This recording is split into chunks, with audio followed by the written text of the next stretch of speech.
கர்த்தருக்கு சோத்திரம். எனக்கு மனசுக்கு ரொம்ப கஷ்டமா இருக்குது. எனக்கு ஒரு பணம் தேவை, ஒரு வியாதி, ஒரு போராட்டம் என்னால முடியல அப்படின்னா, நானு ஒரு காட்டு பகுதியில வந்து ஜெபிப்பேன்.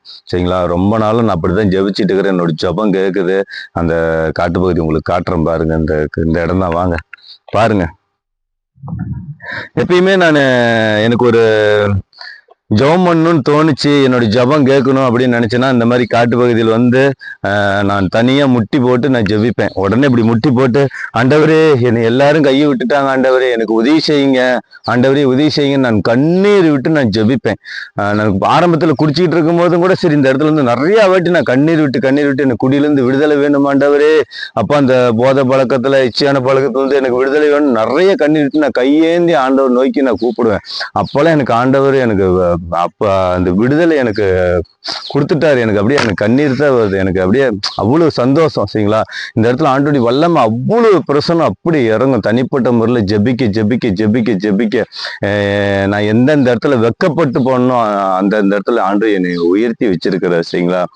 அதனால எனக்கு அவ்வளவு சந்தோஷம், அவ்வளவு ஒரு ஆனந்தம். அது மாதிரி இந்த காட்டு பகுதியில நமக்கு ஜெபிக்க ஜெபிக்க அவ்வளவு ஒரு இதா இருக்கும். எனக்கு ஒரு பணம் தேவை, ஏதோ ஒன்று தேவைன்னா உடனே மண்டி போட்டாண்டு எனக்கு இந்த பணம் வேணாண்டவரே, மனுஷன் கேட்டால் தரமாட்டேங்கிறாங்க, எனக்கு தேவை சந்திங்க அப்படிங்கும்போது திடீர்னு ஒரு வேலை வந்துடும். அதே மாதிரி வந்து நான் நாளைக்கு ஒரு டீவு கட்டணுமா, என் கையில் வேலை இல்லை, பணம் இல்லை, ரொம்ப கஷ்டமாக இருக்குது. இந்த மாதிரி தனிப்பட்ட முறையில் வந்து மண்டி போட்டு ஆண்டவரே எனக்கு வந்து பணம் வேணும் ஆண்டவரேன்னு சொல்லி நான் உடனே ஜெபிக்கும் போது உடனே வந்து ஆண்டவர் எப்படியாவது ஒரு வேலை வந்துடும். திடீர்னு பார்த்தா எனக்கு அந்த பண தேவையில் உடனே சந்திச்சிருவாரு.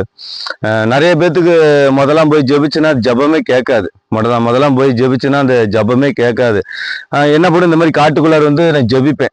நல்லா மண்டி போட்டு ஜெபிச்சுட்டு ஏதோ ஒரு வீட்டுக்கு போய் இப்ப ஜெபிக்க உடனே சாட்சி சொல்லுவாங்க. உடனே நான் எவ்வளவு இதா இருந்தேன், எனக்கு ஹார்ட் பீட்ல ஒரு மாதிரி துடிச்சு, என்னை விட்டு ஏதோ போயிருச்சு, எனக்கு நல்லா இருக்கு, ஆண்டு எனக்கு சுகம் கொடுத்துட்டாரு அப்படின்னு நீங்க நிறைய பேர் சாட்சி சொல்றாங்க. அதுக்கு காரணம் இந்த இடம் தான். இந்த இடத்துல தான் ஆண்டோடைய வல்லமை, ஆண்டோடைய பிரசனம் அவ்வளவு இதா இறங்கும். அதுக்கு என்ன தேவை? நமக்கு விசுவாசம் தேவை. சரிங்களா? நம்ம என்னத்தான் ஜெபிச்சோம்னாலும் நம்மளுடைய பாவத்தை அறிக்கிட்டு ஜெபிக்கணும். சரிங்களா? தாவீது சொல்றாரு, என் பாவம் எனக்கு முன்பாக இருக்குதாண்டு, என் பாவத்தை சுத்திகரின்னு சொல்லி. அதனால நான் எப்போ வந்தாலுமே என்னுடைய பாவத்தை ஆண்டு சுத்திகரின்னு சொல்லிட்டு நான் ஜெபிக்க ஆண்டின் பாவத்தை எல்லாம் சுத்திகரித்து என்னுடைய ஜெபத்தை உடனே கேட்கிறாரு. இன்னைக்கு எங்க போய் ஜெபம் பண்ணாலும் இன்னைக்கு ஆண்டவர் உடனே கேட்டு அதுக்கு உடனே பதில் செய்யறாரு. எனக்கு ரொம்ப ஆசையா இருக்குது. அது போல இந்த மாதிரி உங்க வீட்டு பக்கத்துல காட்டு பகுதி ஏதாவது இருந்துச்சு அப்படின்னா அந்த மாதிரி இடத்துக்கு நீங்களாம் போய் தனிப்பட்ட முறையில் ஜெபிச்சாலும் சரி, குடும்பமா போய் ஜெபிங்க. ஏன்னா எந்த ஒரு டிஸ்டர்பன்ஸ் எதுவுமே கிடையாது. நல்லா ஹாப்பியா இருக்குது, சந்தோஷமா இருக்குது. ஆண்டோடைய வல்லமையை நல்லா உணர முடியும். ஆண்டு அக்னி போல இறங்குவார். சரிங்களா? அந்த அபிஷேகத்தெல்லாம் நீங்க பெறணும். சரிங்களா? அது பெறுங்க. சரிங்களா? உங்கள் துக்கம் சந்தோஷமா இருக்கு. கர்த்தருக்கு சோதரன். God bless you.